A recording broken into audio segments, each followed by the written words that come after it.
Então vamos lá, pessoal. É, não sei se começou agora ou começou um pouquinho antes, mas então bom dia mais uma vez a todos. Nós estamos gravando, como já avisei vocês, o nosso encontro. E eu quero começar a nossa aula de hoje, né, a nossa conversa de hoje, não necessariamente pelo conteúdo da sessão 3.1. Nós vamos falar sobre a 3.1 inteiramente, fiquem tranquilas. Mas eu quero começar com falando um pouquinho sobre aquela proposta de atividade que eu passei para vocês na semana passada. Eu quero que vocês me passem a impressão que vocês tiveram, por favor, né? Então foi proposto para vocês uma reflexão sobre direito e moral e a maneira como a moral ou deve ou não influenciar o direito, as decisões jurídicas, né?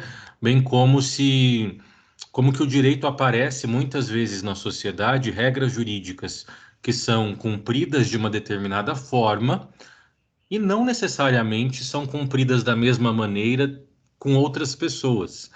É como se existissem indivíduos privilegiados, juridicamente falando, onde eles fazem uso de algum tipo de benefício e, consequentemente, se aproveitam de uma situação. Bom, a primeira coisa que eu quero conversar com vocês, né, nessa nossa reflexão, porque isso tudo tem um sentido quando nós pensamos em pesquisa, é essa notícia que foi compartilhada com vocês na semana passada. Vocês estão enxergando que eu compartilhei a tela? A princípio era para vocês enxergarem aqui. Sim, Aparece para vocês? professor. Sim? Então Sim. vamos lá. Primeira notícia que nós temos é uma circunstância de tráfico, né, de um filho de uma desembargadora do Mato Grosso, né, salvo engano, Mato Grosso do Sul. É, deixe-me só confirmar essa situação aqui. O homem condenado a 4 anos já se encontrava preso. Aqui ele está contando vários casos é, parecidos, né, correlatos. Essa é a desembargadora que foi lá liberar o seu filho, que foi preso é, em Campo Grande, Mato Grosso do Sul, mesmo, a princípio Mato Grosso do Sul, a princípio praticando o tráfico de drogas, né? O que que essa reportagem ela nos faz pensar ou nos faz refletir? Nós temos aqui um indivíduo que praticou um crime que é um crime, infelizmente, muito comum de ser praticado no Brasil e não só no Brasil, assim, né? Nós temos algumas realidades e é muito interessante quando a gente faz algumas pesquisas de criminalidade mesmo. Determinadas regiões do planeta elas apresentam criminalidades muito específicas. Por exemplo, quando a gente estuda tráfico de drogas, quando nós estudamos esse grande negócio lucrativo que é a produção de entorpecentes e a sua comercialização, isso é um problema muito próprio, muito típico da América Latina. Não se tem isso enquanto problema, enquanto grande dificuldade ou inimigo do Estado, em praticamente todos os países europeus. Então, nós temos algumas modalidades criminais que elas são bem setorizadas mesmo, como se alguns países elas chamassem para si ou naturalmente produzissem alguns tipos de comportamento. E aqui na América Latina nós observamos muito a figura do tráfico de drogas. Bom, qual que é a situação que nós temos aqui? Muitas pessoas respondem processo criminal por tráfico de drogas, por tráfico de entorpecentes, de substância entorpecente. É, nem todas ficam presas. E a reportagem ela traça um paralelo bem interessante sobre a figura desse rapaz, que é o Breno, que foi apreendido com vários quilos de droga e que ficou preso pouquíssimo tempo, tendo sido retirado pela sua mãe, que, sem qualquer tipo de permissão, fez uso da sua autoridade e apareceu na delegacia para retirá-lo. Em contrapartida, nós temos casos de pessoas que foram apreendidas com gramas de crack, com gramas de substância entorpecente de maneira geral, e que continuam presas, encarceradas e ali permanecem, ou pela falta de um advogado, a família não tem condição de contratar um, ou muitas vezes esquecido pelo próprio sistema, O Estado nomeia um advogado, um defensor, e às vezes esse defensor não está muito preocupado com esse indivíduo e essa pessoa acaba sendo esquecida ali dentro da cadeia, de onde quer que ela esteja. A análise que a gente faz aqui é exatamente essa situação do dois pesos, duas medidas, né? E eu queria ouvir um pouco vocês, o que vocês tiveram de impressão a partir dessa notícia ou dessa reportagem?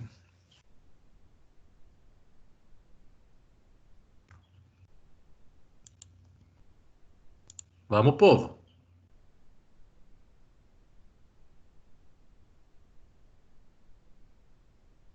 Ah, mas eu mereço, estou com vergonha de falar. Vamos começar então, dona Adriana. Por favor, vamos participar.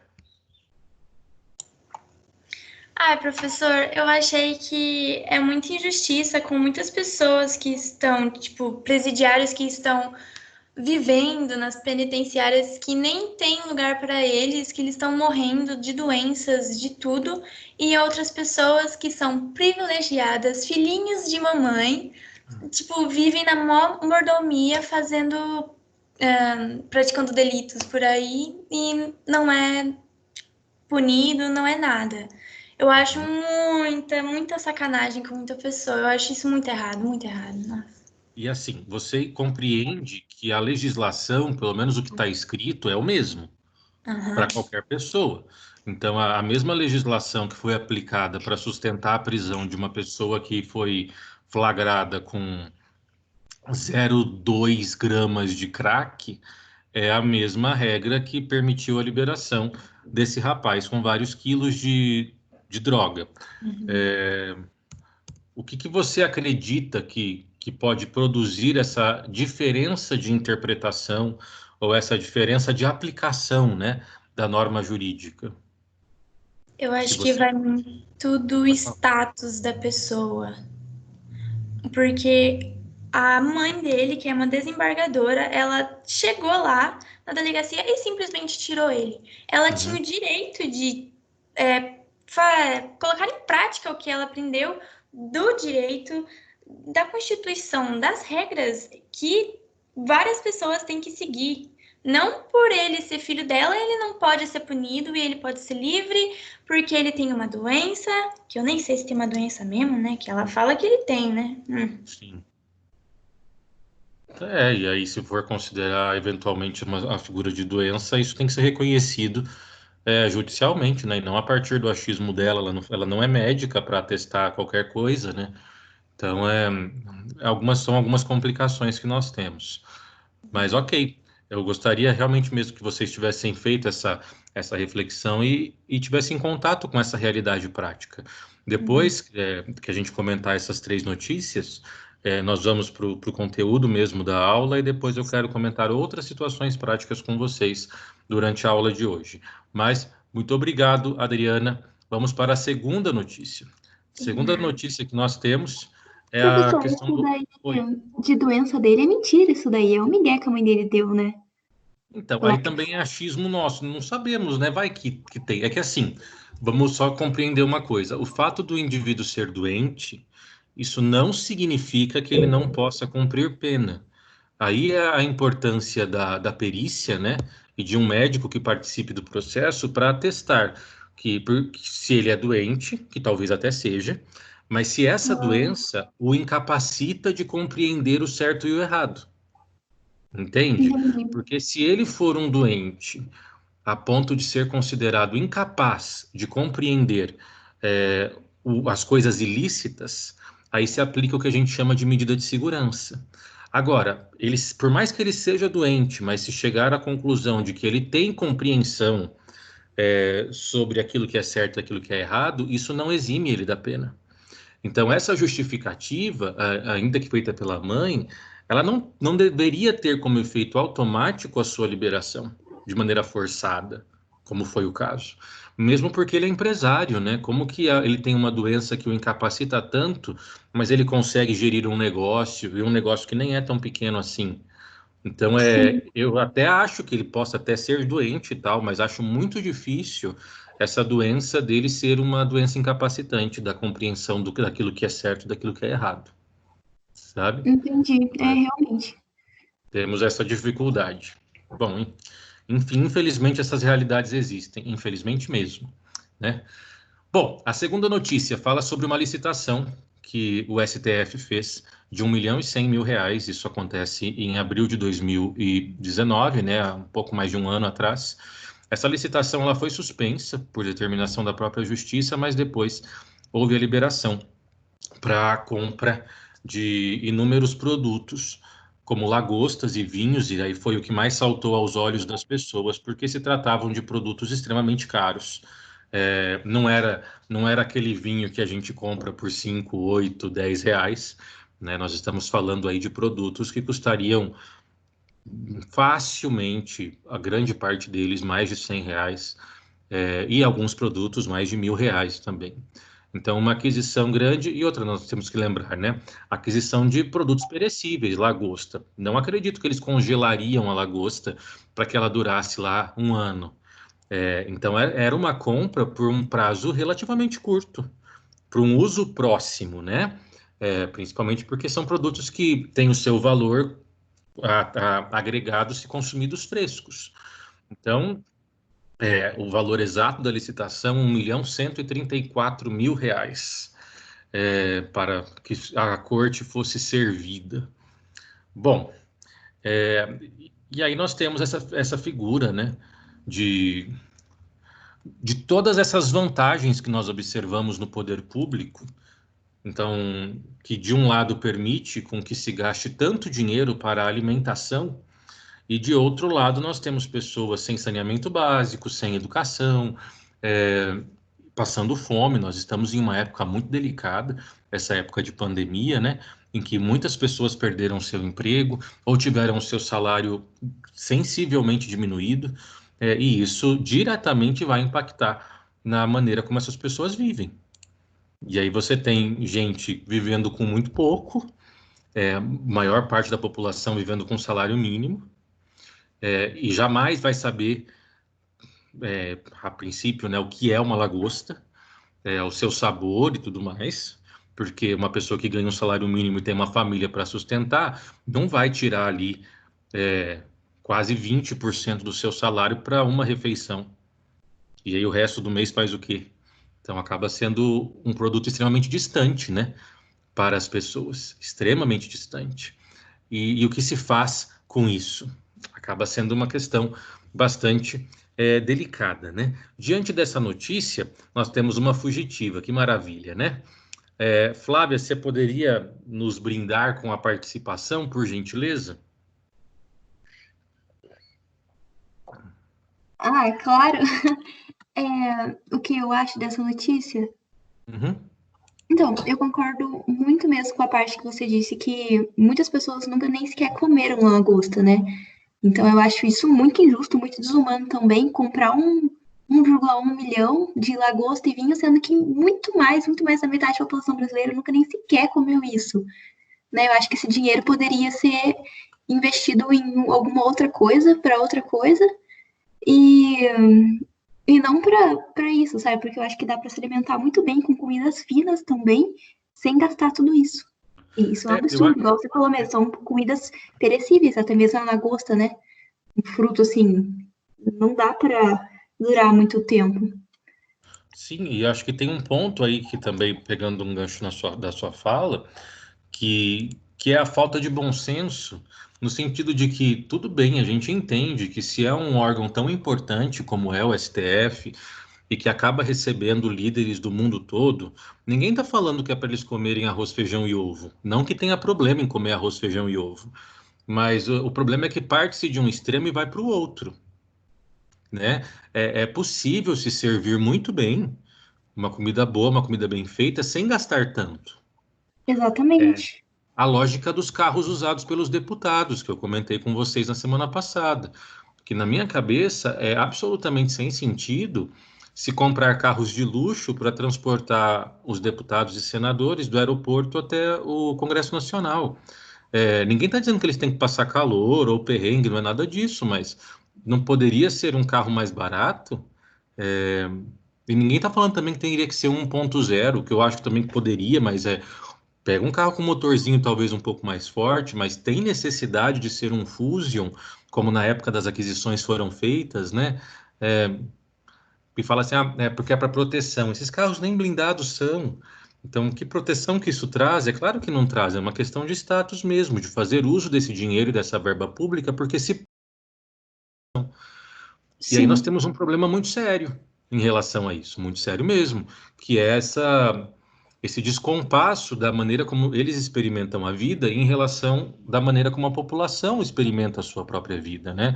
É como se existisse um mundo paralelo em que pessoas privilegiadas vivem e elas se esquecem que quem financia essa vida privilegiada são os desprivilegiados. É, sim, exatamente. Como que eles vão debater sobre o futuro do Brasil, sendo que eles não sabem a realidade das pessoas mesmo, do povo brasileiro, né? perfeito. Muitas coisas que a gente vive, eles não vivem, eles não têm noção do que é isso. Muitos deles não têm noção Uma, do que é passar fome, por exemplo. Uhum. Tem duas, isso me fez lembrar de duas situações. Adriana, você fique à vontade se quiser também participar, não está totalmente aberto. Mas duas situações que eu me lembrei diante disso.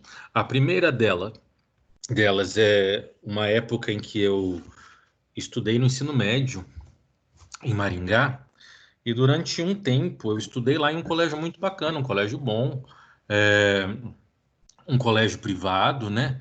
Bem, bem legal. E aí?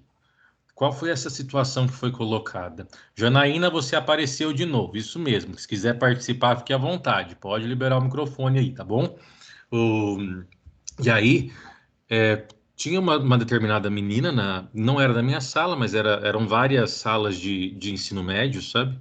Então tinha 5 primeiros anos, 5 segundos anos, e aí no terceiro ano eram 3, mas é porque eram salas com 300 alunos, assim, era um negócio bem grande.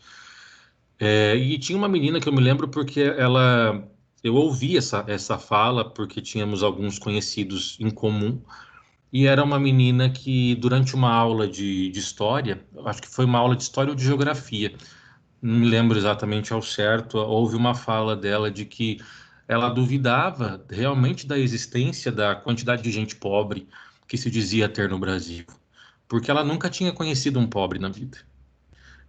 Porque assim, daí eu pensei assim, né, não acho que ela nunca conversou de verdade com as pessoas, né? Porque era um colégio, apesar de ser um colégio de uma certa classe, pelo menos se achava isso, haviam muitos bolsistas e muitas pessoas que estudavam ali com baita desconto, como era o meu caso. Então, era um colégio cheio de pessoas, ou pobres, ou pessoas de classe média, que jamais teriam a condição de vida que ela tinha. Mas ela era tão alienada da realidade que na cabeça dela era assim: não existe pobre, eu nunca vi pobre.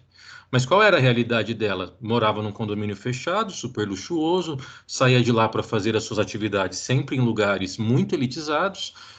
Para ir ao colégio, ela ia de motorista, o motorista depois buscava, às vezes tinha um segurança que também participava dessa ida dela e acompanhava ela aos lugares. Ou seja, era uma realidade muito absurda. E eu fico pensando, ela achava que o quê? Que o motorista dela também era uma pessoa rica que estava lá dirigindo o carro porque era um amante do automobilismo. Enfim, uma pessoa completamente alienada.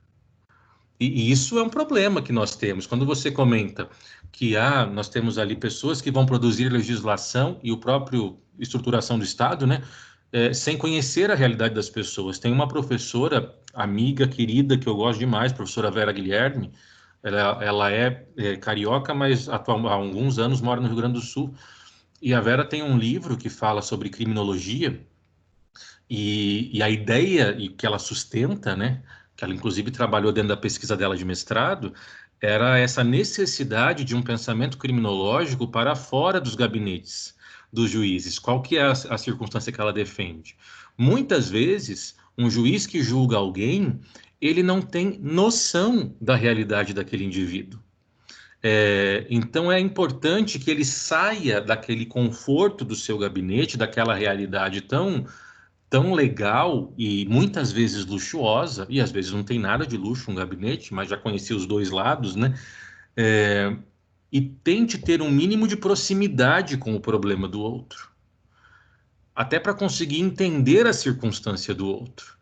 Nós temos hoje situações, vocês vão ter essa experiência mais para frente, quando se formarem na prática, que é o seguinte, para vocês terem ideia, a Constituição, ela prevê uma regra que se você tem uma pessoa ali que ela não tem condição de pagar as custas processuais, sem que isso prejudique o próprio sustento dela e da sua família, o Estado deve garantir a chamada gratuidade processual. Então, ela vai ter direito de ir ao judiciário, mas não vai pagar um centavo de custas, porque todo o processo tem as suas custas atreladas a ele. E aí disso se produziu legislação. Nós temos uma lei bem antiga, de 1950, que ainda é válida, que fala sobre gratuidade da justiça. A Constituição reafirma isso e o Código de Processo Civil também trabalha com essas regras de gratuidade. Só que cada vez mais tem sido difícil conseguir gratuidade.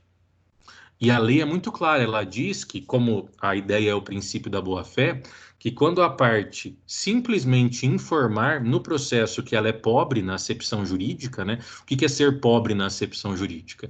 É não ter condições de arcar com seu próprio sustento se pagar as custas processuais. Ela vai ter gratuidade. Essa é a regra prevista na legislação, e isso é pela simples declaração da parte. Hoje, por mais que a lei continue dizendo isso, os juízes exigem certidão de imóveis, do registro de imóveis, um monte de documentos, holerite, para provar se o indivíduo é pobre juridicamente falando ou não. Em nenhum momento a lei condiciona essa figura do pobre ao quantum recebido. Porque eu posso ter uma pessoa que vive muito bem, muito bem também é um exagero, mas que consegue se virar ganhando R$ 1.500 se ela tiver, por exemplo, uma casa própria e morar sozinha. Talvez ela consiga se virar até razoavelmente bem. Aí você coloca lá um valor e você pega uma pessoa que ganha 2,5, R$ 3.000. Fala assim, mas uma pessoa dessa jamais pode ter justiça gratuita. Aí você vai ver, R$ 2.500, mas ela tem uma família, 2 filhos, marido ou esposa, e vive de aluguel. Ou seja, muitas vezes ela vai ter uma condição de vida muito pior do que aquele que ganha 1.500, mas mora em casa própria e vive sozinho. Então, vários elementos precisam ser interpretados a partir disso, mas muitos juízes hoje, eles estão tão distantes dessa realidade difícil. Nós tivemos no ano passado, isso circulou o país todo, né? Aquele áudio de um promotor mineiro, que ele reclama do salário de promotor, porque ele não está tendo que reduzir muito a qualidade de vida dele, porque ele tem uma fatura de cartão de crédito que chega a R$ 10.000 e que agora tem sido difícil manter esse padrão de vida, porque o salário não está aumentando. E aí, quem que vai conseguir? Ele falava assim, olha, eu vou ter que falar para gastarem menos em casa. Isso é um absurdo. Quem consegue viver com menos do que isso? Eu pago 4.000 só de condomínio do prédio onde eu moro. E aí ele faz, você para pensar, gente, a pessoa ganha R$ 25.000 por mês e tá achando ruim porque o salário não atualiza, e acha um absurdo quando a população reclama porque o aumento salarial de um ano para o outro foi de R$ 10. Mas a gente está falando de uma pessoa que está ganhando R$ 1.000 por mês. E o cara com 25 está reclamando porque não está conseguindo manter o padrão de gasto em cartão de crédito em R$ 10.000. Gente, quantas pessoas nesse país ganham o que ele gasta de cartão de crédito? Quantos ganham R$ 10.000? Então, nós temos um país, e isso é infelizmente uma realidade, em que nós temos muitas pessoas, e não são poucas não, que ganham muito dinheiro, e aí muitas pessoas maciçamente que ganham muito pouco. Então, o espaço, né, entre esses dois grupos, ele é muito grande, né? Existe um abismo social no nosso país que é muito forte. E qual é o problema disso? Os que estão na parte mais favorável dessa relação não enxergam as dificuldades dos que não estão no mesmo nível ou padrão, nível que eu digo é nível financeiro, né? Que essas pessoas, né? Eu gosto muito de uma professora, Claro que tenho minhas discordâncias em relação a um a outro vídeo, isso faz parte da nossa reflexão crítica, mas tem uma professora que tem um canal no YouTube, chama Rita Von Dutch. Uma travesti, e ela, grande estudiosa de história e tal, ela se coloca para pontuar algumas coisas, né? E em alguns momentos da fala dela, primeiro que eu acho ela genial no sentido da didática, uma pessoa que fala muito bem, que explica muito bem as coisas, tem uma capacidade docente impressionante. É, mas em muitos pontos que ela coloca, é muito interessante a fala, né? E algumas críticas sociais que ela tece, assim. Então, é realmente um conteúdo de qualidade que se encontra no canal dela. Como eu disse, eu não concordo com tudo, tem umas coisas que eu realmente acho que é besteira pura, mas isso é normal. A gente tem que saber peneirar as coisas, como... E não é porque eu não gosto que está errado, é uma questão muito de percepção pessoal. Mas é necessário que se tenha essa proximidade maior. Isso me fez lembrar de uma outra situação, né? De um desembargador que, em uma palestra em Maringá, ele dizia que tem uma regra constitucional que diz que nas relações de trabalho, né, o descanso semanal remunerado tem que ser preferencialmente aos domingos. Então, essa é uma regra constitucional. Tem que ser domingo? Não, mas a Constituição diz que deve-se preferir o domingo para dar aquele dia de descanso para os empregados. E esse desembargador defendia que não tinha que ser assim, que o descanso semanal remunerado tinha que ser qualquer dia.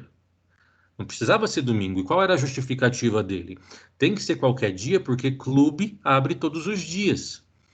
E aí, na hora, você para pensar, gente, quantas pessoas nesse país são associados a algum clube? Se uma pessoa é pobre, ela não vai colocar dinheiro para ser associado a um clube, para pagar para a família inteira. Isso não existe. Mas você percebe, o indivíduo é tão alienado que acha que aquelas mordomias que ele possui, todos possuem. Isso é uma besteira gigantesca, né? E parte dessa alienação se verifica em medidas como essa, nessa falta de bom senso. Eu não sei se vocês viram uma notícia da semana passada, mas teve. Agora eu não me lembro se isso foi em Goiás, se foi no Mato Grosso, não me lembro, mas um desses estados em que o Ministério Público se aproveitando o Ministério Público desse estado, aproveitando-se dessa situação de pandemia, eles aprovaram um auxílio pandemia para os promotores, e isso gerava um acréscimo salarial de R$ 4.000. Gente, qual foi o efeito que a pandemia causou no trabalho dos promotores que podem trabalhar em casa? É tudo pelo computador. E aí eles se aproveitam de uma situação dessa para arrancar mais dinheiro público ainda. E a gente está falando de uma categoria profissional que deveria defender o direito das pessoas. E que deveria entender que esse tipo de previsão é um absurdo. E olha que falta de noção. Onde a pessoa está com a cabeça para achar que isso é razoável? É um bando de gente aproveitadora da desgraça que acontece na sociedade. Então, coisas muito delicadas que acontecem, né? Infelizmente, a gente tem muitos exemplos em que nós podemos verificar essa situação, né? E a última notícia que eu passei para vocês foi a nomeação da filha do Fux como desembargadora do Tribunal de Justiça do Rio de Janeiro, né? Não sei se vocês tiveram a curiosidade de buscar no YouTube a sabatina dela, que deveria ter sido uma sabatina de verdade, né? Onde os desembargadores fazem várias perguntas para a pessoa, para saber se a pessoa tem notório conhecimento jurídico. E a sabatina dela dura 1 minuto e meio, com uma única pergunta sobre as salas da OAB dentro dos fóruns, ou seja, uma pergunta ridícula que não tem qualquer tipo de comprovação ou de demonstração de conhecimento jurídico. E aí se nomeia a desembargadora mais jovem do país, sem nenhum tipo de conhecimento comprovado, tendo advogado pouquíssimas vezes, nenhuma comprovação de conhecimento acadêmico, como um mestrado, um doutorado, alguma especialização realmente relevante. Enfim, e aí mais uma vez o jogo do poder, né? Não seria qualquer pessoa nomeada, né? Qualquer outra pessoa que não fosse filho de quem ela é, nas mesmas situações em que ela se encontrava, jamais teria sido nomeada. Jamais. Sequer iria compor a lista de pessoas sugeridas que a OAB monta. Sequer comporia essa situação. E aqui nós temos também mais um problema de moralidade, de pessoas que jamais deveriam ter feito isso, né? Jamais. Então, quando a gente observa essas notícias que foram colocadas, né, existe uma linha comum entre as 3 notícias que eu passei para vocês na semana passada. Nós estamos falando de comportamentos absurdos praticados por pessoas que deveriam ser exemplos. Não sei se vocês conseguiram verificar isso, essa linha comum entre os 3. Nós temos muitos exemplos na sociedade que poderiam ser usadas para trabalhar com direito e moral, muitos exemplos, ou para trabalhar com a aplicação do direito. E a gente vai falar sobre eles mais no final da nossa aula. Mas o que eu quis destacar com essas 3 notícias foi justamente o fato de que aqueles que mais deveriam cuidar do critério da legalidade, do cumprimento da lei, como a Flávia colocou em relação à desembargadora, que ela que deveria realmente aplicar a lei e entender que o filho fez uma merda e que deve responder por isso, não. Nós estamos aqui falando de pessoas que, em vez de cuidar daquilo que a legislação se propõe a tutelar, são pessoas que se utilizam do seu poder, utilizam do seu cargo para benefícios que não são ilegais, mas são absolutamente imorais, escusos, né? Em relação a essa questão da nomeação da filha do Fux, eu entendo que aí sim é uma circunstância de ilegalidade, mas ninguém teve coragem de dar sequência a qualquer tipo de denúncia. Vai ficar mexendo com o ministro do STF, né? Aí a pessoa tem processo no STF, sabe que vai ser perseguida. Agora, no caso da desembargadora lá com o filho, também absolutamente ilegal. A compra que o STF fez não é ilegal. Ele pode comprar, mas é razoável, é adequado, né? Quando a gente olha uma circunstância e consegue produzir ali algumas críticas, né, sobre aquela situação, isso é uma forma de pensamento científico. A gente faz isso, né, estrutura um pensamento científico dessa maneira. Uma dessas maneiras, né? Analisando um fato, analisando uma situação que foi ali colocada e, a partir daquela situação, refletindo e concluindo alguma coisa. Esse desafio que nós temos, sempre que nós nos dispomos a pesquisar ou a pensar alguma coisa, ele é um desafio que também é verificado no projeto de pesquisa. Quando a gente pensa em pesquisa científica, um dos pontos iniciais dessa pesquisa, claro que depois de já ter escolhido o tema, o caminho em que essa pesquisa vai tomar, é a elaboração de um projeto de pesquisa. A unidade 3 do seu livro didático, ela vai falar sobre isso, sobre projeto de pesquisa ao longo dos seus encontros, ao longo das suas sessões. A primeira sessão da unidade 3, ela apresenta alguns aspectos que podem ser utilizados na pesquisa. É uma unidade bastante curta, né, que nós precisamos pensar e nos debruçar sobre ela. Caso você esteja com o seu livro didático aberto, eu peço que você o abra na página 122. E eu quero iniciar a nossa conversa sobre o conteúdo contido no livro didático pelos conceitos trazidos pela página 122 do seu livro didático. Ali na página 122, nós temos ao final da folha uma parte chamada vocabulário. E temos 3 conceitos ali que são conceitos importantes para compreendermos a sessão. O primeiro deles é o conceito de paradigma. E paradigma é uma terminologia que você vai ouvir muito no ambiente jurídico da pesquisa. No ambiente jurídico prático, né, de processo, isso não é comum. Mas na pesquisa se fala muito sobre paradigma. Tá, mas o que é paradigma, né? Paradigma, aqui nós temos uma definição muito boa, por sinal, que é um modelo ou um padrão que serve para orientar o desenvolvimento de algo. Paradigma é como se fosse uma verdade, né? Como se fosse uma ideia padronizada sobre alguma coisa. Muitas vezes a nossa pesquisa se estrutura a partir de um paradigma, a partir de uma compreensão, a partir desse modelo pré-definido. E às vezes nós utilizamos paradigmas de maneira comparativa. Então, eu tenho que me debruçar sobre uma pesquisa, sobre um assunto, e ali eu identifico um modelo, um padrão que vai me orientar na minha escrita. Mas eu faço essa análise também verificando um padrão diverso e comparando esses dois padrões, essas duas estruturas, né? Então, são duas formas de se analisar esta figura do paradigma.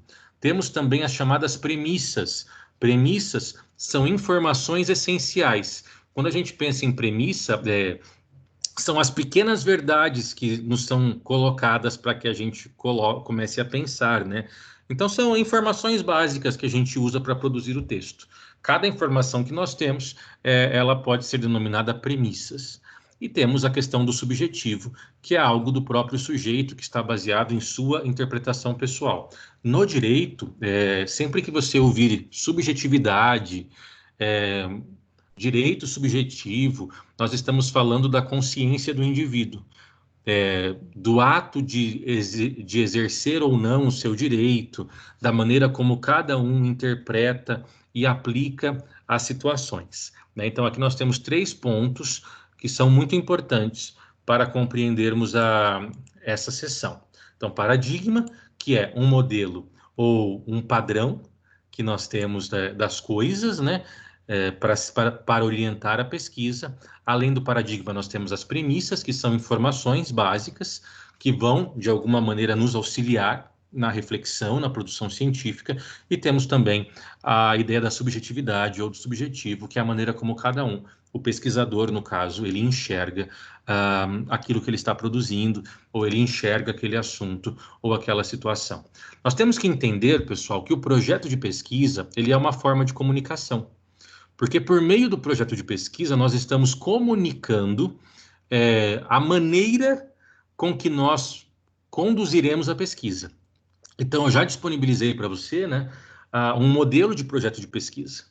Então, ali nós temos uma formação, né, como se fosse um esqueleto básico, um plano de ação para se produzir uma pesquisa científica. Então, o projeto tem esse caráter organizador muito forte e muito importante.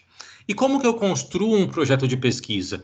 E aqui eu quero fazer alguns apontamentos gerais em torno do projeto de maneira geral, né? E tudo que eu for colocar aqui é a diluição da sua seção 3.1, que você depois vai fazer a leitura e tudo mais, mas é tirar os elementos principais das informações que essa seção nos traz. O projeto, ele tem 2 aspectos básicos. Nós temos, num primeiro momento, o chamado aspecto técnico. E o que é aspecto técnico? São os conjuntos de regras que orientam a formação do projeto. Então, o que o projeto deve conter, como que ele deve ser formado, né? Questões de metodologia, que nós trabalhamos os métodos nos encontros anteriores, quais são os métodos utilizados, né? Tudo isso é uma perspectiva técnica do projeto. Quais são as informações que devem existir dentro do processo, né? E aqui nós estamos falando de informações de caráter técnico. E nós temos um outro aspecto, que são os aspectos voltados ao conteúdo. Então, projeto de pesquisa, ele pode ser compreendido a partir de 2 aspectos, de 2 parâmetros. O primeiro é um parâmetro técnico, que fala da forma do projeto. E um segundo é um parâmetro de conteúdo. E aqui nós estamos falando que um projeto, além da perspectiva técnica, de regras técnicas e formais a serem cumpridas, ele também tem que ter um conteúdo. E aqui nós estamos falando do objeto da pesquisa.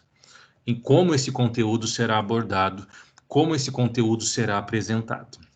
Bom, quando a gente pensa na formação de um conteúdo, dentro de um projeto de pesquisa, nós temos algumas perguntas que precisamos responder, que na verdade elas vão nos auxiliar a formar, a produzir um projeto com uma qualidade legal.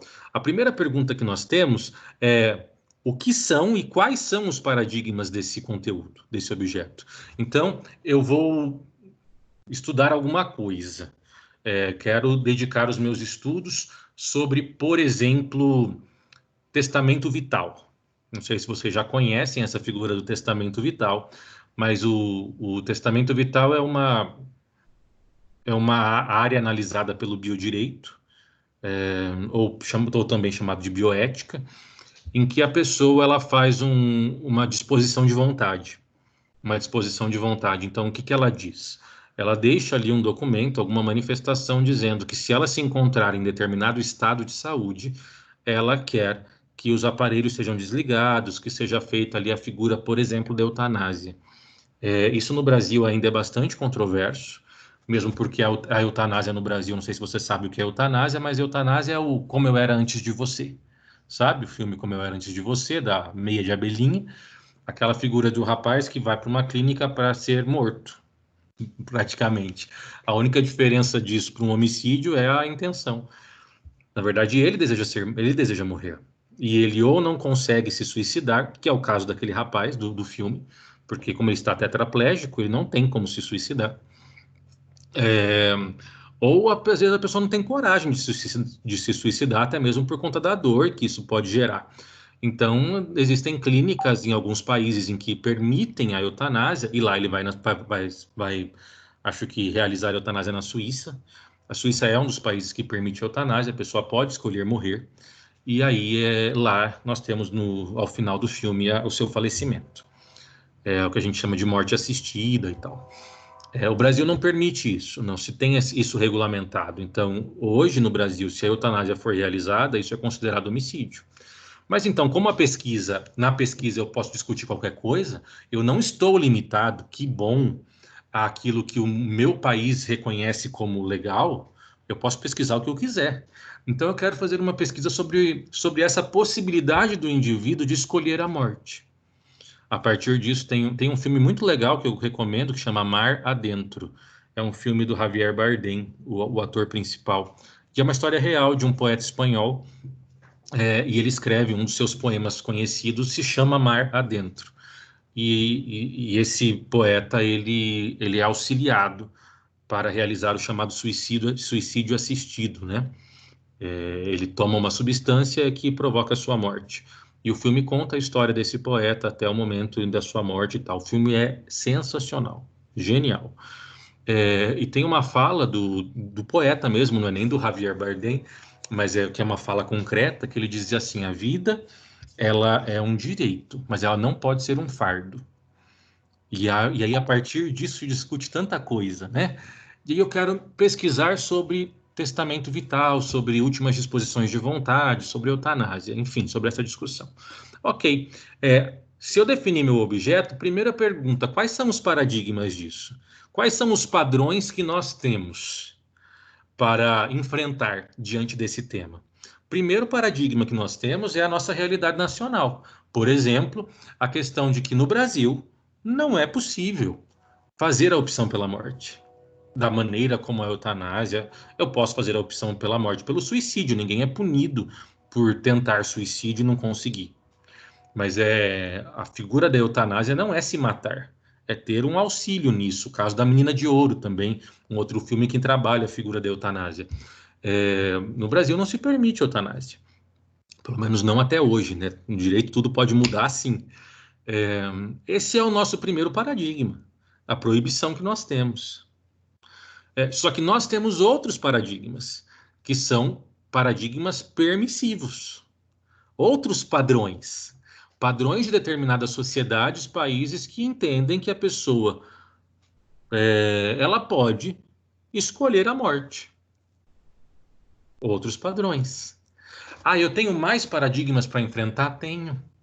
Existe um paradigma filosófico muito forte, existe um paradigma religioso muito forte, né? Aquela figura muito forte da religião de que o indivíduo que deseja a sua morte e o faz está condenado ao inferno e coisas do tipo.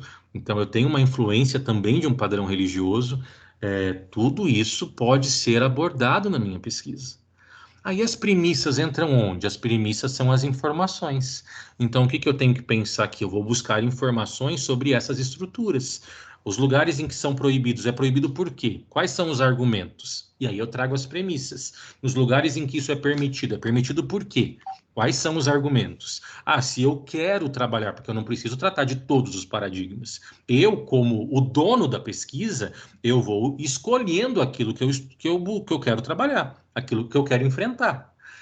Então, se eu quero enfrentar a questão religiosa nisso, eu preciso buscar quais são as premissas religiosas, o porquê que para a religião se traz uma conclusão dessa em relação ao suicídio ou à interrupção da vida, né?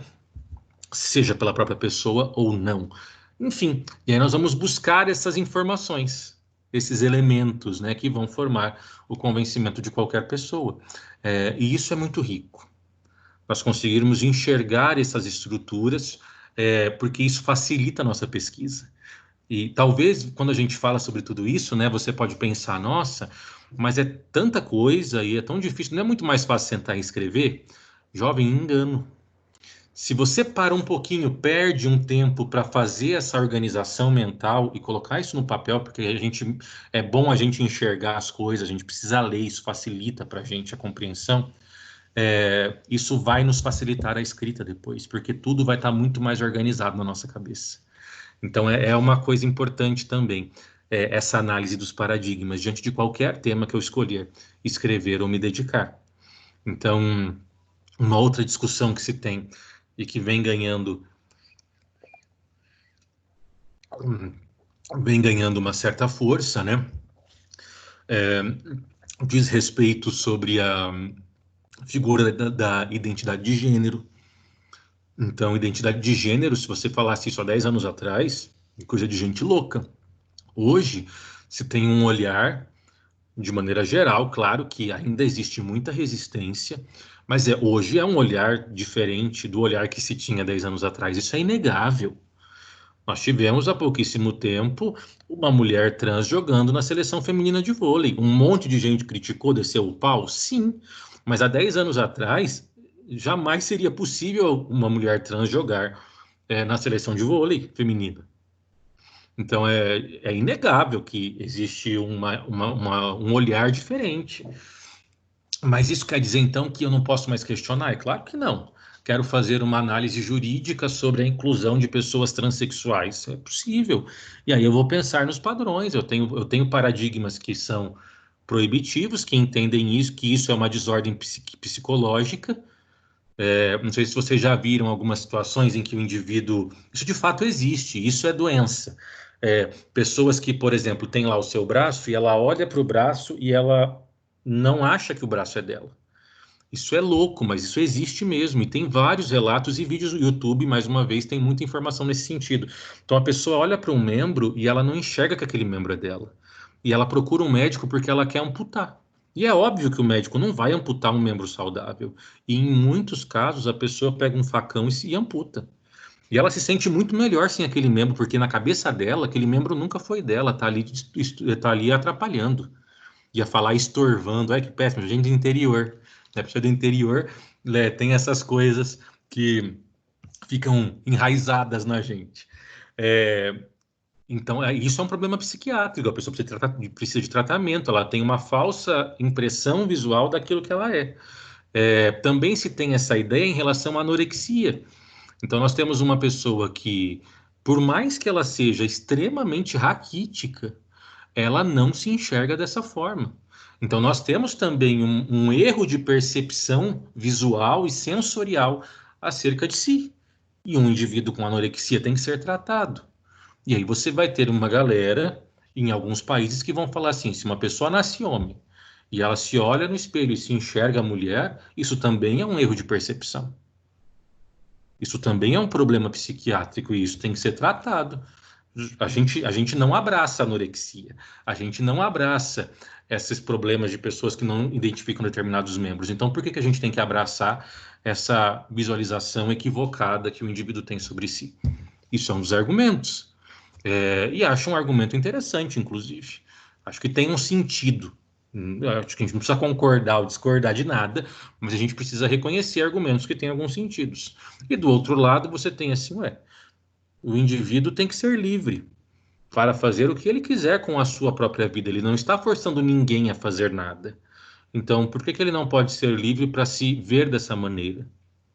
Essa sua visualização diferente da sua visualização biológica, né, da sua realidade biológica, ela não vai atingir a vida de ninguém a princípio e também não vai causar a sua morte, que é o caso da anorexia, por exemplo, né? Então, qual seria o problema da pessoa ser livre para ser aquilo que ela acha que ela é? E aí você tem paradigmas inúmeros para ir para o caminho que você quiser. E aí você tem que trazer a partir disso as informações para sustentar essa sua posição, inclusive para sustentar o resultado, né? Porque a gente gosta de pesquisa que apresenta alguma conclusão.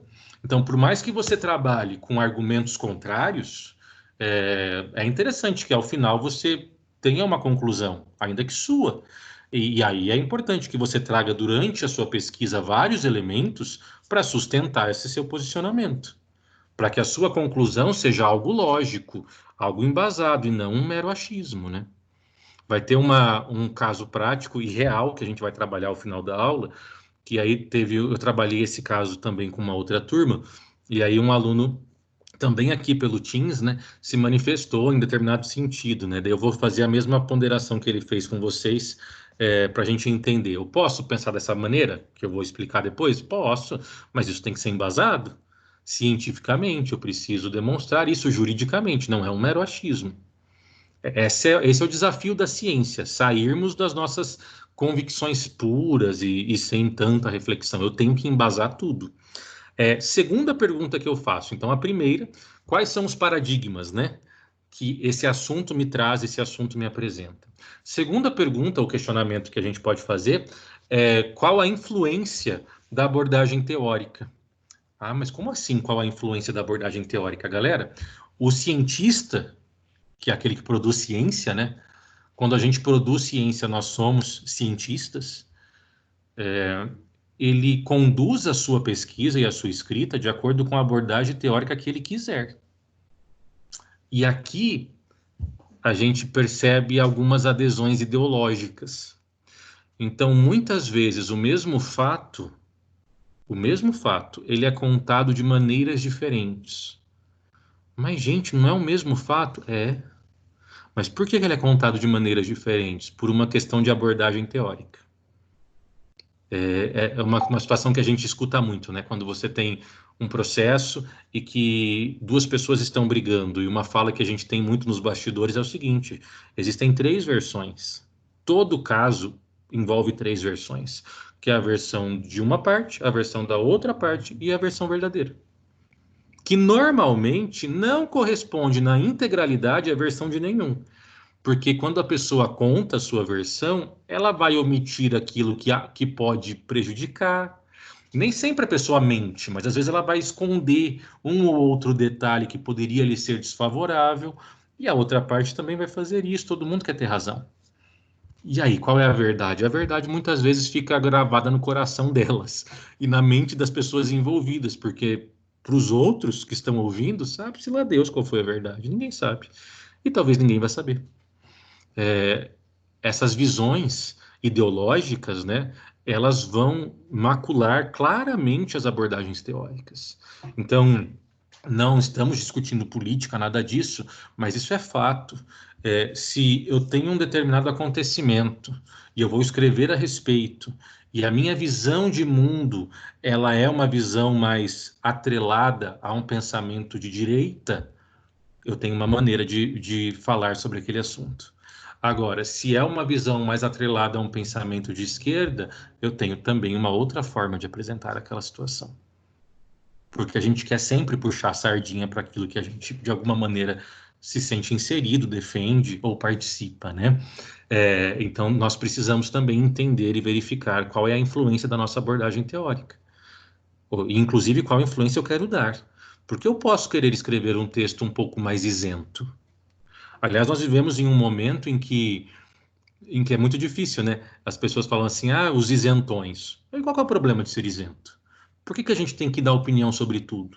É muito melhor ser isento do que ser uma besta que sai por aí dando opinião sobre aquilo que não sabe. Então, não tem problema nenhum em ser isento, em não querer se posicionar. Ninguém é obrigado a se posicionar sobre nada. Então, chega uma pessoa e fala assim, o que você acha sobre isso? Eu não acho nada. Mas você não pode ficar em cima do muro. Eu posso ficar em cima do muro que eu quiser. O que não pode é você me encher o saco, sabe? Tem gente muito chata nesse meio, hoje em dia, na sociedade, né? Você tem que fazer parte de um lado. E aí, se você não está nesse grupo, naturalmente você está no outro.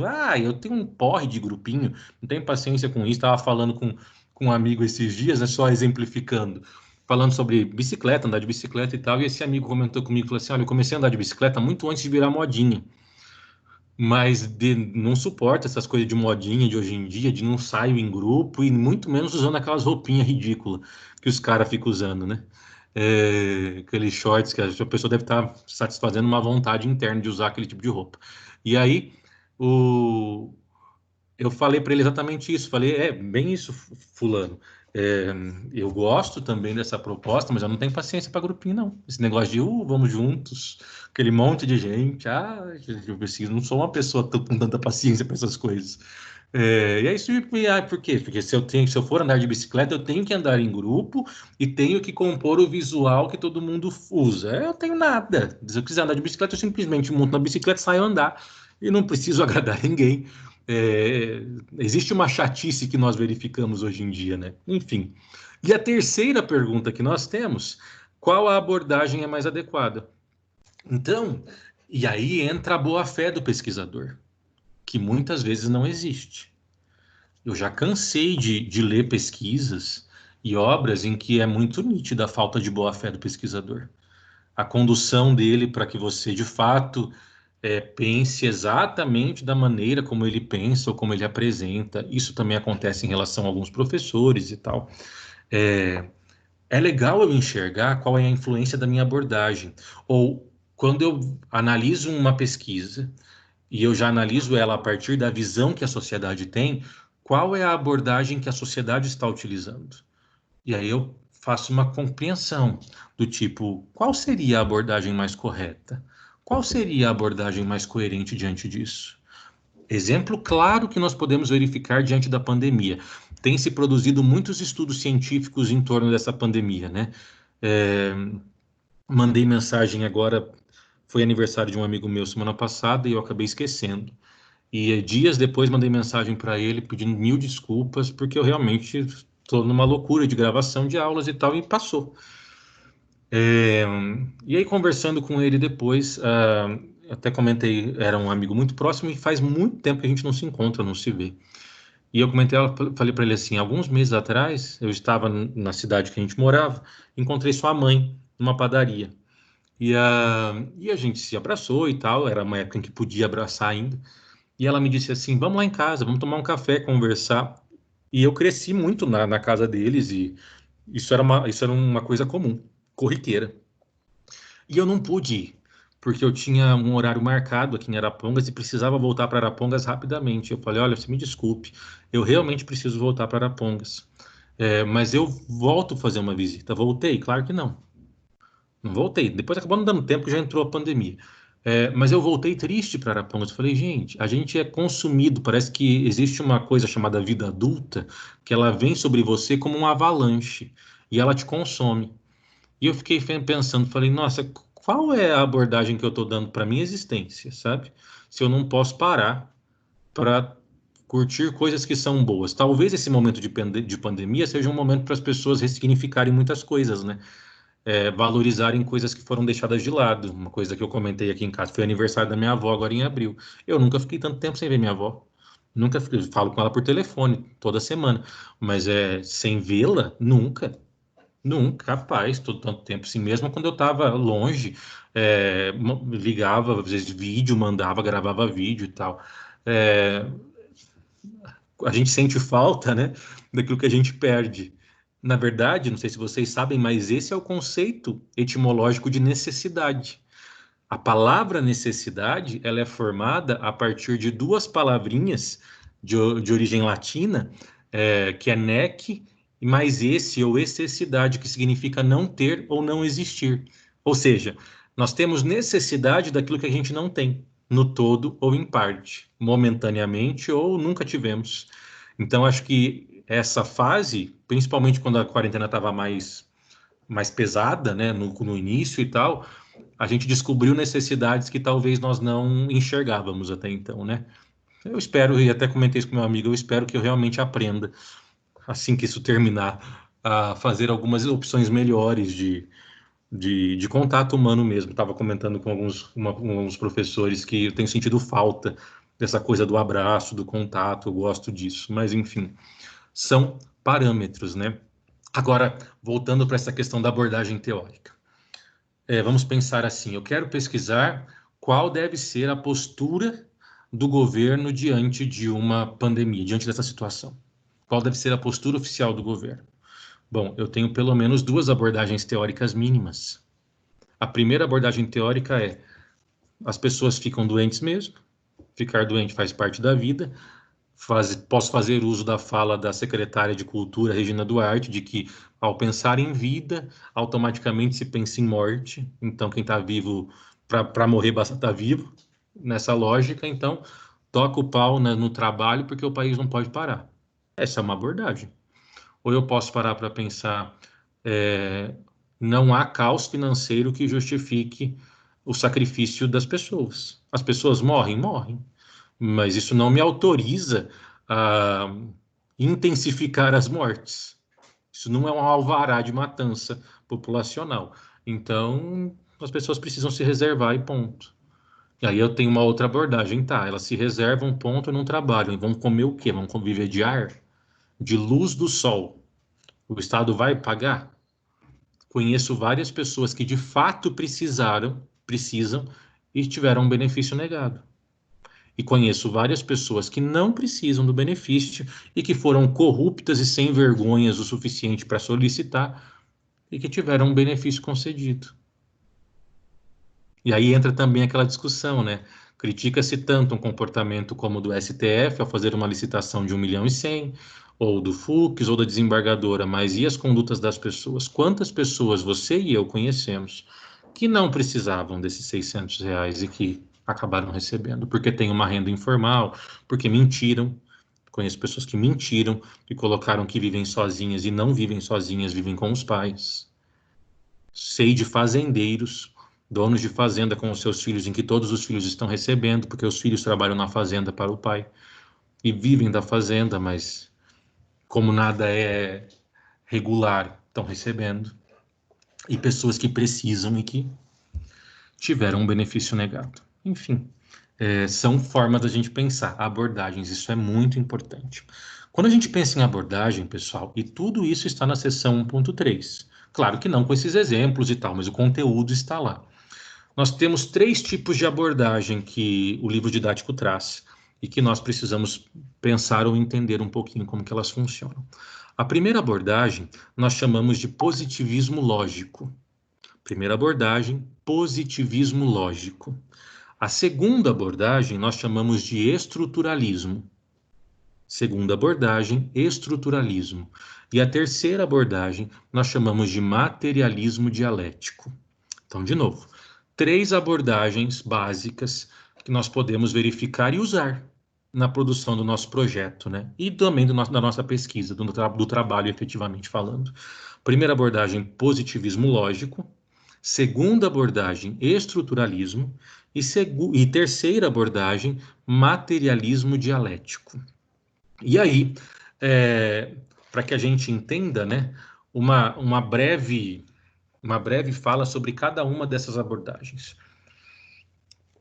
A primeira abordagem, o chamado positivismo lógico, né, ele se pauta no conhecimento das leis e do domínio do fato. Então, o positivismo lógico, ele vai interpretar ou abordar determinadas situações a partir daquilo que a lei prevê. Por isso, positivismo, aquilo que está positivado. Quando a gente fala positivar no direito, isso significa escrever, registrar. Então, para a abordagem positivista lógica, eu tenho que me pautar nas leis e também no domínio do fato. Então, eu tenho que olhar como que a lei prevê aquela situação e também analisar a aplicação dessa lei a exatamente o fato que eu estou analisando. Porque todo fato é igual. Não, não é. Nós temos, acho que eu comentei com vocês, nós temos tipos, por exemplo, de homicídios. Nenhum homicídio é igual ao outro.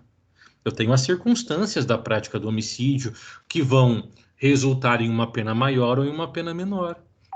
Matar alguém com um tiro na cabeça, um na frente do outro, por raiva, vai me dar um resultado de pena. Matar uma pessoa por emboscada e atirando por trás vai me resultar em um outro tipo de pena. Matar uma pessoa prendendo ela num quarto, fatiando ela pouco a pouco, vai me resultar em um outro tipo de coisa. E matar uma pessoa sob legítima defesa vai também me resultar em uma outra consequência. Então, eu não posso achar homicídio é homicídio. Homicídio é matar alguém. Agora, para matar alguém, eu tenho inúmeras maneiras de matar alguém. E aí essa abordagem positivista lógica vai analisar isso. A lei diz uma coisa, ok. Agora, para aquele caso em específico, né, por isso ele fala domínio do fato, como que eu aplico essa lei de maneira, essa lei causal, né? Como que isso deve ser analisado? Como que isso deve ser conduzido? Então é uma abordagem que se faz. No direito é extremamente comum uma abordagem cujo parâmetro, né, cuja premissa é a lei. Então, nós temos ali informações, a lei nos dá informações. E aí você conduz uma pesquisa que vai reforçar a aplicação da lei e muitas vezes vai ir contra o que a lei está dizendo, no sentido de falar, essa lei é um absurdo. Essa lei está errada, ela é injusta, ela tem que ser modificada, ela é uma aberração. Enfim, essa é a abordagem positivista lógica, beleza? Então, nós estamos falando de leis causais e a sua aplicação ao fato conhecido, né, o que ele chama de domínio dos fatos. A segunda abordagem, um método estruturalista, como o próprio nome diz, ele pauta a produção do conhecimento a partir de estruturas. E como que essas estruturas são formadas? Pela descrição exaustiva dos fatos. Então, o método estruturalista, ele olha para o fato, a abordagem estruturalista, melhor dizendo, ela olha para o fato, ela olha para a situação, para o objeto da pesquisa e o descreve minuciosamente, demonstra a sua estrutura. Para quê? Porque a partir disso, ele vai, primeiro, conhecer a totalidade daquele objeto e vai poder comparar com outras estruturas próximas, com outras estruturas semelhantes. Então, nós temos essa possibilidade quando nós temos o uso da abordagem estruturalista. Então, se eu quero escrever sobre política nacional do meio ambiente, e eu quero fazer uso da abordagem estruturalista. Como que eu conduzo esse argumento? Primeiro, eu vou descrever minuciosamente como funciona a política nacional do meio ambiente no Brasil. Faço uma descrição minuciosa, apresento a sua estrutura, apresento a sua composição, a sua maneira de ser. Beleza, fiz essa demonstração estrutural e a partir de então eu vou observar e associar com elementos próximos para daí produzir uma conclusão. Por exemplo, eu vou dar uma olhada então na Política Nacional do Meio Ambiente chilena. E a partir disso eu faço análises comparativas para ver o que de lá eu posso trazer para cá de benéfico, ou o que de lá foi uma experiência ruim que eu deveria retirar daqui. E aí eu faço essas associações. Muito tranquilo também, né? Método estruturalista. E o último método ou abordagem, nome melhor falando, melhor dizendo, seria abordagem mesmo. A última abordagem é o chamado materialismo dialético. E o que é materialismo dialético? A ideia básica do materialismo dialético é que tudo está em constante transformação. E a palavra materialismo, né, o termo material que é utilizado, né, nessa abordagem, ela é no sentido de que as circunstâncias, os eventos, os acontecimentos, eles são externos ao próprio indivíduo. Não dependem necessariamente das pessoas. Eu tenho acontecimentos, eventos que são totalmente alheios ao indivíduo. E vão ter consequências e vão ter resultados, né? O mundo exterior, ele existe e ele tem vida própria. Claro que as pessoas podem influenciar em alguns eventos e alguns acontecimentos, sim, mas elas não vão influenciar em tudo. Existem coisas que acontecem naturalmente. Isso vai trazer consequências, né? Então, o materialismo dialético, ele reconhece essa transformação constante das coisas e também fenômenos que são independentes das pessoas, independente da vontade das pessoas. E ele se baseia em dois princípios básicos. Então, o materialismo dialético se baseia, se constrói em torno de dois princípios básicos. O primeiro é um princípio de conexão universal, de que as coisas se conectam universalmente, tudo está interligado, tudo está relacionado, então um acontecimento em uma situação pode gerar consequências em uma outra questão completamente diferente, Não sei quantos aqui já assistiram, é um filme mais antigo, mas lembra do Efeito Borboleta? A ideia trabalhada no filme Efeito Borboleta, sem sombra de dúvidas, o 1 é o melhor, o 2 é mais ou menos e o 3 é uma bosta. Mas logo no primeiro filme do Efeito Borboleta, ele já trabalha com essa ideia de que o bater de asas de uma borboleta de um lado do planeta pode gerar uma grande tempestade, um vendaval do outro lado da borboleta. Aquela história da reação em cadeia, sabe? Então, essa conexão universal ela é reconhecida pelo materialismo dialético. E o segundo princípio é a ideia do movimento ou do desenvolvimento permanente. Tudo está em constante transformação, inclusive a sociedade. Quando eu faço pesquisas em que se analisa a sociedade, é natural, ou pelo menos se espera, né, que as pessoas reconheçam que a sociedade está em constante transformação. Em constante transformação. Então, nós tínhamos uma sociedade no início do século XX, tínhamos uma outra sociedade no meio do século XX, uma outra sociedade no final do século XX e estamos com uma outra sociedade agora, no início do século XXI. E muito provavelmente teremos uma sociedade diferente daqui a 30 anos. Uma coisa que eu verifiquei esse final de semana e me chamou a atenção, sabe? Eu gosto muito de fotos, assim, Na verdade, eu gosto muito de história, né? Então, tiram muito sarro de mim, minha esposa também tira muito sarro, porque se tem uma coisa que eu gosto é de sentar com gente velha, com gente idosa, porque eu bato papo. E aí eu quero saber da vida, quero ouvir a história, quero ver as fotos das pessoas. Então eu vou na casa da avó da minha esposa, e ela tem 90 anos, vai fazer 91 agora esse ano, e tá super bem. E aí eu peço sempre para ela me trazer o álbum, já vi foto dela de casamento e tal, e eu vou perguntando, e não é ela que me conta, eu vou cutucando, sabe? O que a senhora fazia? É, fizemos pudim no final de semana, a senhora fazia muito pudim? Assim, eu quero ouvir, acho muito legal. E a gente pega fotos de crianças mais antigas, os nossos avós, por exemplo, para quem já viu, as crianças não dão risada, elas estão sempre sérias.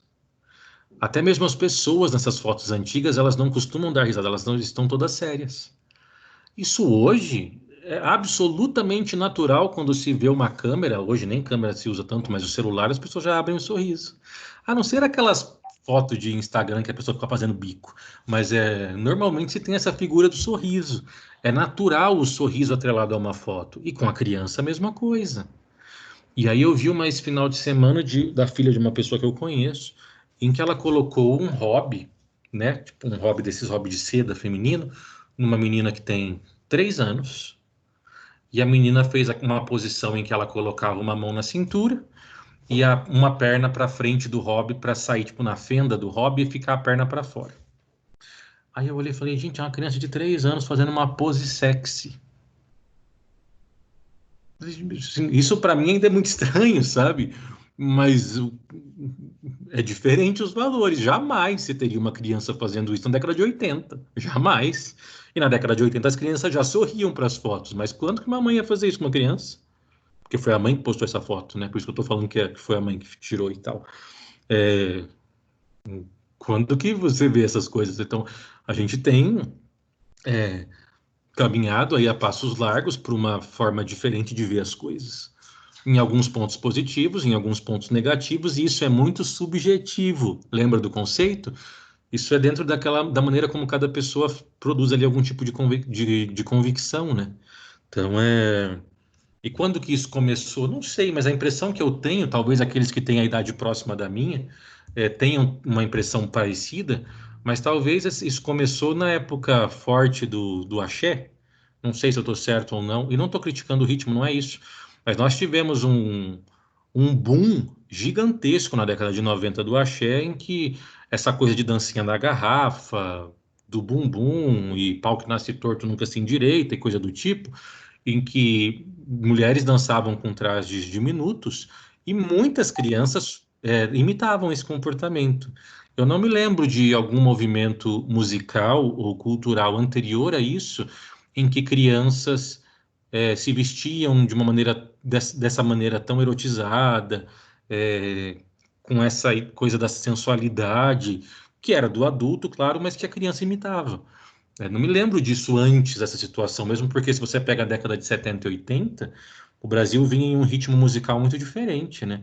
Você pega um período de Jovem Guarda, de Bossa Nova, antes disso até, e depois um rock nacional muito fortalecido, né?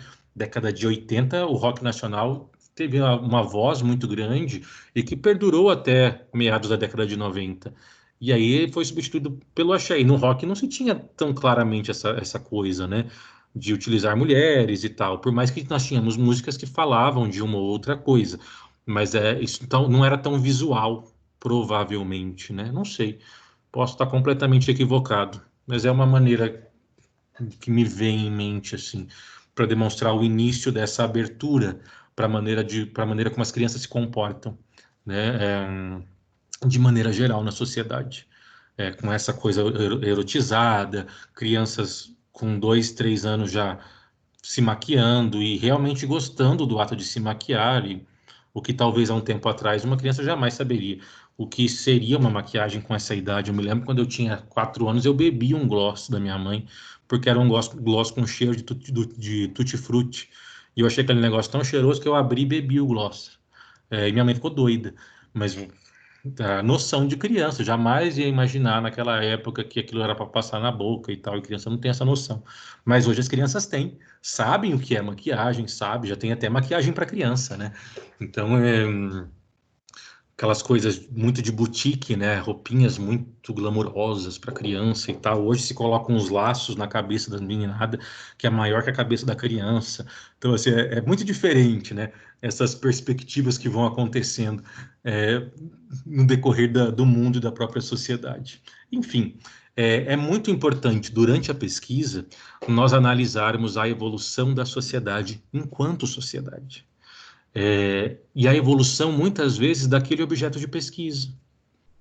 Então, quero estudar, a gente já trabalhou com esse assunto algumas vezes como exemplo, né? Quero estudar a redução da maioridade penal.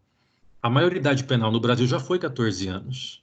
Então, talvez seja interessante eu fazer uso do método do materialismo dialético e relembrar como que a maioridade penal foi vivenciada no Brasil ao longo dos anos. Ela teve uma época em que era 14. Por que mudou? Quais foram os elementos que resultaram na mudança? Hoje é 18. O que sustenta ser 18? Tem que mudar? Ah, mas mudou quando era 14, isso era muito, muito, muito antigamente. Se mudou por uma realidade na época que não existe mais. As crianças estão precoces hoje? Estão precoces. Então,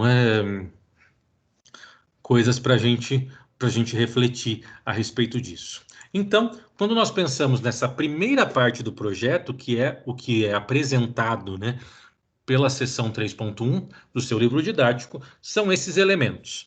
Quais são as perguntas iniciais que nós precisamos fazer ou que se sugere que se façam diante de qualquer pesquisa, e relembrando quais são os paradigmas, né, desse assunto, desse conteúdo, qual a influência da abordagem teórica e qual abordagem teórica é mais adequada para discorrer sobre aquele tema.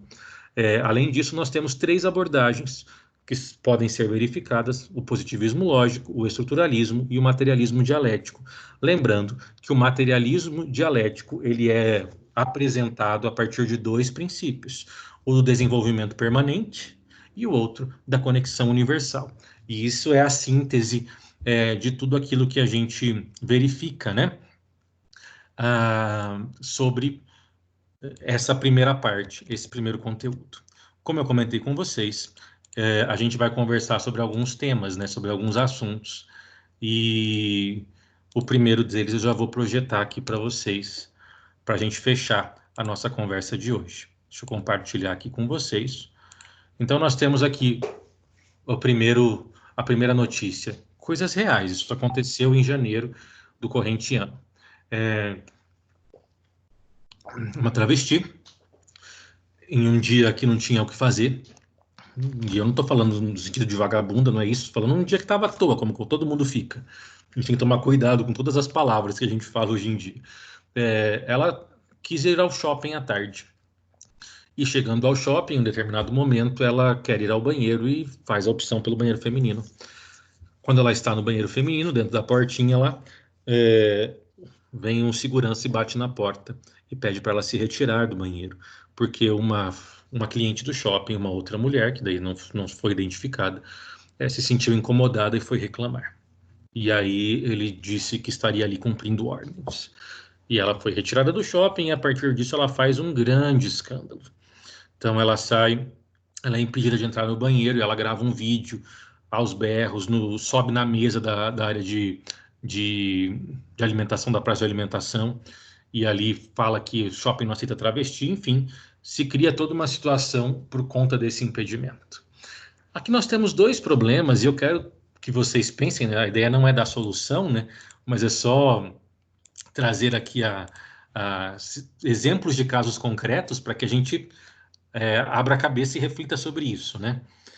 Nós temos uma situação de um indivíduo que reconhecidamente no nosso país hoje pode se viver enquanto travesti.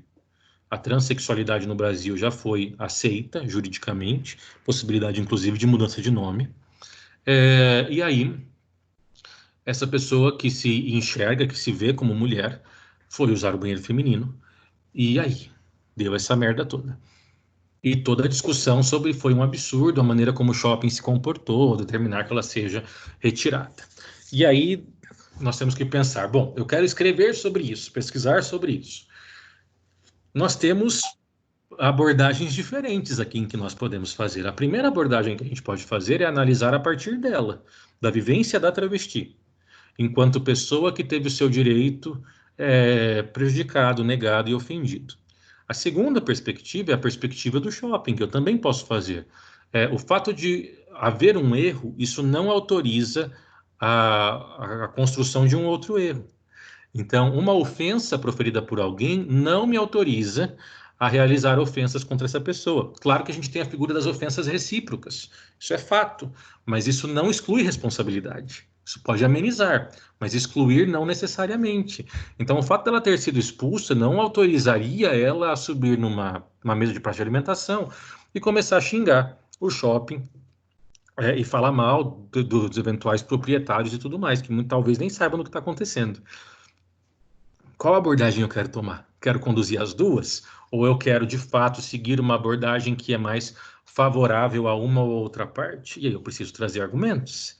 E aí eu comentei, essa situação foi trabalhada na sexta-feira com uma turma sobre responsabilidade civil, e aqui a gente estava falando de indenização mesmo, e a fala de um dos alunos, que é um senhor, é uma turma bastante participativa, e ele falava assim, professor, eu acho que é o seguinte, se ela não fez uma mudança de sexo, ela não pode usar o feminino, tem que usar o banheiro masculino. Tá, e aí a minha pergunta foi, e quem vai ficar verificando isso? Até que ponto também é razoável eu colocar uma pessoa que seja responsável por constatar se aquela travesti fez a redesignação sexual ou não? Se isso também não seria um problema ou uma exposição.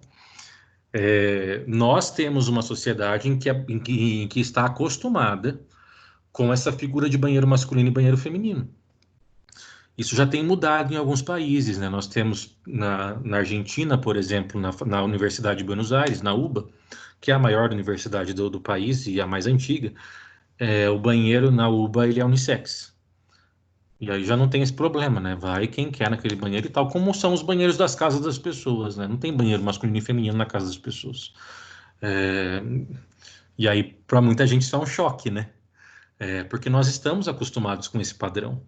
E a justificativa é sempre assim, mas é porque daí vai atacar a mulher. Gente, porque daí o problema acaba sendo outro, né? Se tem homens que atacam mulheres só porque estão no mesmo banheiro, aí esse homem precisa ser punido, tem que ser contido, né? Esse homem não devia estar em sociedade. As pessoas precisam aprender a conviver. Mas é uma problemática que nós temos.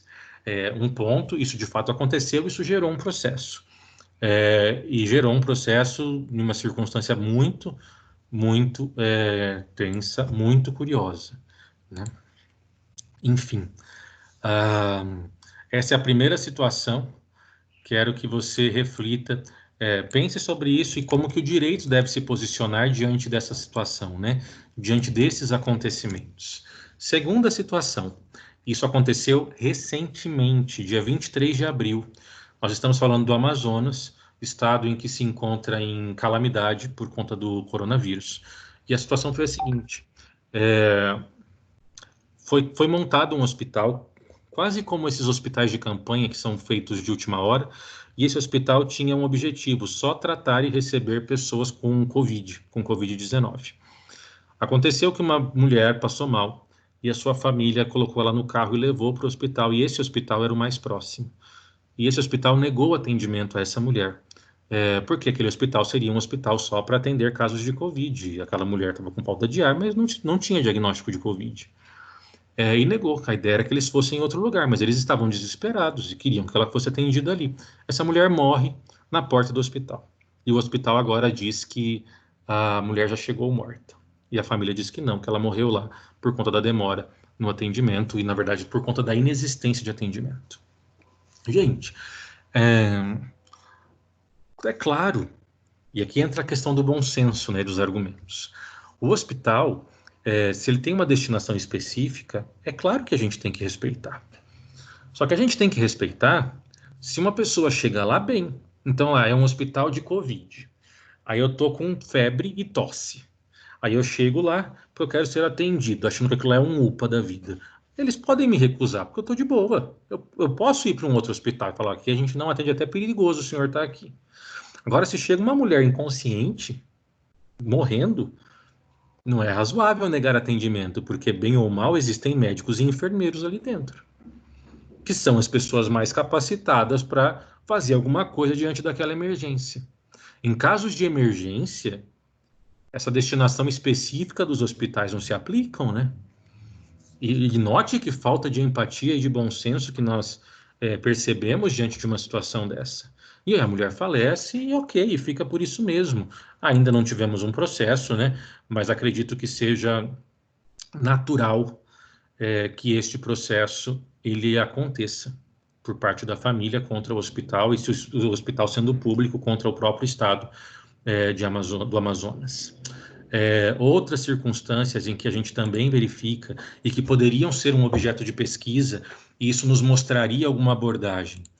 Te dar um último exemplo, e com esse último exemplo a gente encerra a nossa aula de hoje, né? Ontem assisti no Domingo Espetacular uma reportagem que falava sobre não sei quantos viram, uma certa dificuldade e pouca paciência que as pessoas têm tido durante essa época. E até teve uma psicóloga que se posicionou e disse que é uma época realmente difícil, as pessoas estão mais estressadas e mais irritadas. E a reportagem contava a história de uma família que tem um filho autista, e esse menino, por conta de ficar preso em casa, passou a desenvolver um comportamento. Ele corria pela casa, pelo apartamento. E corria o tempo todo. Eu moro em apartamento e o meu vizinho de cima faz a mesma coisa. E a gente entende até porque é uma menininha, deve ter 2 anos. O que a gente não entende é porque o menino berra. O menino berra todo dia. Ele chama as pessoas gritando, e às vezes eu tô aqui dando aula, eu só fico dando pulo, porque durante a aula eu escuto um vá, e aí aquela coisa dá uma raiva. Mas daí é um rapaz, né? Enfim. Mas ainda estamos numa boa, respirando fundo. Mas faz parte da vida em apartamento, né? Mas nesse caso, esse menino corria para cima e para baixo. O menino devia ter uns 7 anos. E desenvolveu esse comportamento, de certa forma, obsessivo, como escape do próprio autismo que ele possui. Nisso, uma das vizinhas, a vizinha do apartamento, que eu não lembro se era de baixo ou de cima, mandou uma mensagem no grupo de WhatsApp. Era um condomínio que tinha... Os moradores faziam parte de um grupo do WhatsApp. E ela manda um pedindo, pelo amor de Deus, para os pais controlarem os seus filhos, porque estava insuportável o barulho. E a mãe desse menino mandou uma mensagem pedindo desculpas e explicando: olha, a gente tem uma dificuldade aqui porque ele é autista e a gente não consegue contornar esse comportamento, porque faz parte da manifestação do autismo dele. E a gente não tem muito o que fazer. E ele está fazendo isso durante o dia, ele não está correndo de madrugada. Mas é que fica todo mundo em casa, né? Tá todo mundo com os nervos à flor da pele. E aí houve uma resposta por parte dessa moradora e de outros também, dizendo assim que eles não tinham relação com o problema do filho dela. E depois ela viu mensagens de pessoas dizendo assim, as pessoas têm que ter noção de que se é uma situação dessa, não tem que morar em prédio, tem que morar em casa, a casa existe para isso. E aí nós temos aqui uma discussão de falta de empatia. Esse é um ponto, né? Do lado da família, dos pais do menino autista, né? Existe um ponto. Ele tem, de fato, uma doença. Isso gera um comportamento que, nessa época de pandemia, se agravou muito e as pessoas precisam entender. Só que eu posso ter uma abordagem diferente também disso. Eu posso entender o seguinte: ninguém é obrigado a aguentar o filho dos outros. Isso é uma outra abordagem. O fato de ter um filho que tem algum tipo de problema, eu preciso entender que todos os problemas que as pessoas têm, elas demandam alguns ajustes, algumas necessidades. Então, se eu moro numa casa e por qualquer motivo que seja, eu me torno cadeirante, ou tenho um filho cadeirante, ou trago para morar na minha casa minha mãe ou meu pai que é cadeirante, ou eu teria que adaptar a minha casa para isso, ou eu vou ter que mudar de casa, porque a casa não vai se adequar a mim magicamente. E muitas vezes, por que eu tenho que achar que as pessoas precisam se adequar às necessidades do meu filho magicamente? Apartamento sabe-se que a transmissão de barulho é muito fácil. Se está realmente difícil, o moleque fica andando o dia inteiro e as pessoas estão trabalhando em casa, isso pode gerar um incômodo e talvez um prejuízo no trabalho. Por que todo mundo tem que entender a situação do filho dela, mas ninguém entende a situação dessas pessoas? Ah, professor, o senhor concorda com isso? Não estou dizendo que eu concordo ou que eu discordo, mas eu estou dizendo que existem abordagens possíveis. Existem abordagens possíveis. Então, é uma situação, no caso desse exemplo, né, em que daria para sustentar dois argumentos. Tenho conhecidos que já fizeram inúmeras postagens e publicações, mesmo tendo filhos, achando um absurdo pais que levam filhos pequenos, crianças em restaurantes à noite. Já fala deles, isso não é lugar de crianças. Porque muitas vezes, e eu já presenciei isso, de estar num restaurante e os pais simplesmente levam a criança e esquecem que a criança existe. Essa criança tocou o terror no restaurante, correndo em todas as mesas, berrando, gritando e tal. Isso gera um incômodo. E aí as pessoas precisam aguentar o filho alheio? Ah, é um exercício de empatia. São duas abordagens possíveis, né? Que a gente pode tentar sustentar esses dois posicionamentos. E a mesma reportagem de ontem também passou um problema, e aí eu não vejo possibilidade de ter duas abordagens possíveis, que foi uma síndica agredida por um outro morador do condomínio, que é policial, e a esposa dele, mas agredida mesmo. Seu negócio feio, e foi filmada a agressão. Não tem como defender esse policial, e aliás, é um absurdo você imaginar que um policial seja tão destemperado. Chega uma hora que a esposa do policial pega a arma da cinta do policial, do marido dela, e aponta para a filha da síndica. Isso é o fim da picada. Não tem como se defender esse tipo de conduta. É claro que daí a pesquisa vai partir para o argumento, né, ou para a abordagem que é mais favorável à figura da síndica. Isso é natural, porque seria meio insano querer defender essa pessoa que praticou essa conduta. Mas existiram momentos na nossa evolução social em que alguns argumentos que hoje parecem absurdos, eles foram sustentados e eles passaram. E eu vou te dar dois exemplos. Na década de 80, era extremamente comum aceitar o argumento de defesa do homicídio, chamado legítima defesa da honra. Então, o marido que matava a sua esposa porque ela o estava traindo, ele o fazia exercendo legítima defesa da própria honra. Era como se ela, por meio da traição, gerasse uma violência para com o marido, e aí o marido reagia a essa violência matando a esposa, e muitas pessoas foram absolvidas, tendo sido pessoas que eu digo homens, tá? Tendo sido reconhecido a chamada legítima defesa da honra. Isso é década de 80, isso é ontem. Isso não se sustenta mais hoje. Não dá. Traição não autoriza a matar a pessoa. E uma outra situação que aconteceu em Portugal, década de 90, uma mulher estava em uma formatura, muito bem vestida. As pessoas se fantasiam, né? Se montam em formaturas. E ela estava lá muito bem, uma mulher bonita e tal, muito bem vestida, afeiçoada e tal. E ela então sai da formatura de madrugada, vai para sua casa, e haviam 2 caminhos para ir até a sua casa. Um caminho por dentro da cidade, um pouco mais longo, mas havia também um caminho mais curto, que era por fora da cidade. Mas era um caminho muito deserto, muito solitário e tal. E ela optou por esse caminho mais deserto porque ela queria chegar rápido em casa, estava cansada. E acontece que o seu carro fura o pneu e ela fica no meio da estrada. E aí, naquela situação de fico no carro, não fico no carro, ela decide descer do carro e ir andando pela rodovia na tentativa de encontrar alguém. Nisso aparece um carro com alguns homens e param e a violentam sexualmente. Ingressa-se com uma ação judicial e o entendimento do juiz da época, e isso é recente, década de 90, início da década de 90, ele entende que ela não deveria, como mulher, estar vestida daquele jeito, toda sensual e bonita, em um lugar ermo e escuro, porque isso chamaria naturalmente a atenção de homens que por ali passassem. Ou seja, um discurso que já foi muito comum na nossa sociedade, de que a mulher vítima de estupro é a responsável pelo estupro.